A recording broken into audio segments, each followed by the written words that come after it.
America और Iran तनाव को लेकर एक बड़ी खबर है। मिडिल ईस्ट में अमेरिका के 20 से ज्यादा युद्धपोत तैनात हो चुके हैं। अरब सागर में युद्धपोतों और विमानों का क्लोज फॉर्मेशन रहेगा। सुरक्षा बनाए रखने के लिए युद्धपोतों की ये तैनाती की गई है और ये अमेरिका की तरफ से कहा गया है। आपको बता दें कि मिडिल ईस्ट में अब अमेरिकी युद्धपोत तैनात किए गए।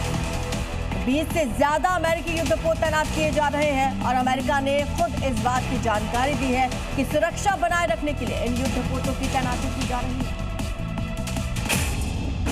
और अमेरिकी हमले पर ईरान की तरफ से धमकी दी गई, कहा दुश्मन और उसके सहयोगियों को कड़ी सजा दी जाएगी। ईरान की ओर से कहा गया कि एक भी अमेरिकी सैनिक जिंदा वापस नहीं लौटेगा। ईरान की ओर से साफ कह दिया गया है कि अब अगर हम पर अटैक होता है तो हम भी अमेरिकी एयरबेस को निशाना बनाएंगे, मिलिट्री बेसिस को निशाना बनाएंगे और एक बार फिर से मिडिल ईस्ट में तनाव बढ़ता हुआ चरम की तरफ जाता हुआ। तो खाड़ी क्षेत्र में इस समय हवाई हमलों के सायरन गूंज रहे हैं और अमेरिका के हमलों के जवाब में ईरान ने भी मिसाइलें दागी हैं। इसका IRGC ने वीडियो जारी किया है जिसमें साफ साफ दिख रहा है कि ईरान की ओर से दनादन मिसाइलें दागी जा रही हैं। IRGC का दावा है कि उसने इन मिसाइलों से बहरीन और कुवैत में अमेरिकी सैन्य ठिकानों को टारगेट किया और अमेरिका में AMQ-9 ड्रोन को मार गिराया। देखिए कैसे ईरान एक के बाद एक मिसाइलों से अमेरिकी सैन्य ठिकानों को टारगेट कर रहा है। IRGC का दावा है कि उसने खाड़ी देशों में अमेरिकी सैन्य ठिकानों पर हमले का अमेरिका को मुंहतोड़ जवाब दिया है। फ्रांस के राष्ट्रपति इमैनुअल मैक्रों का एक बयान सामने आया, कहा हॉर्मुज में हमला कर ईरान ने गलती की है। फ्रांस के राष्ट्रपति का कहना है कि ईरान ने समझौते का उल्लंघन पहले किया, अमेरिका को जवाबी कार्रवाई करनी पड़ी। ये कहना है इमैनुअल मैक्रों का।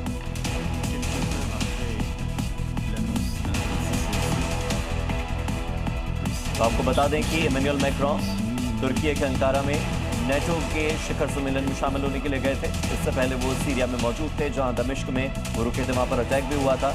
और इसी बीच अब जो ईरान की ओर से अटैक किया गया उसकी निंदा फ्रांस के राष्ट्रपति इमैनुअल मैक्रों ने की है। बात कर लेते हैं अमेरिका और ईरान तनाव की, क्योंकि अमेरिका ने ईरान पर फिर से हमला बोल दिया है। सीज फायर खत्म होने के बाद दूसरे दौर का यह हमला अमेरिका की ओर से हुआ। इस बार चाबहार और सिस्तान में अमेरिका ने हवाई हमला किया। ईरान के बंदर अब्बास से लेकर बुशहर में धमाकों की आवाज थी। तो आपको ये तस्वीरें हम दिखा रहे हैं चाबहार की, जहां पर एक बार फिर से अमेरिका के भीषण हमलों से ईरान के अलग अलग शहर, अलग अलग इलाके दहल उठे हैं। चाबहार से लेकर बंदर अब्बास तक हर जगह अमेरिका ने भीषण बमबारी की है। 4 तस्वीरें आपकी टीवी स्क्रीन पर हैं, बंदर अब्बास, बुशहर, केशम और चाबहार की।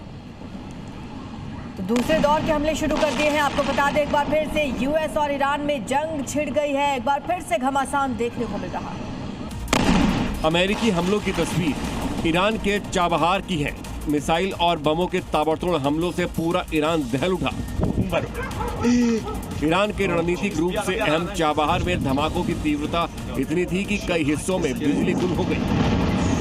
शहर में अफरा तफरी का माहौल बन गया। बंदर अब्बास में भी धमाकों की खौफनाक आवाज सुनी गई। देर रात हुए इन हमलों में अमेरिका ने चुन चुन कर ईरान की सैन्य ताकत को निशाना बनाया। ट्रंप ने पहले ही दावा किया था कि वो ईरान पर भीषण हमले करेगा।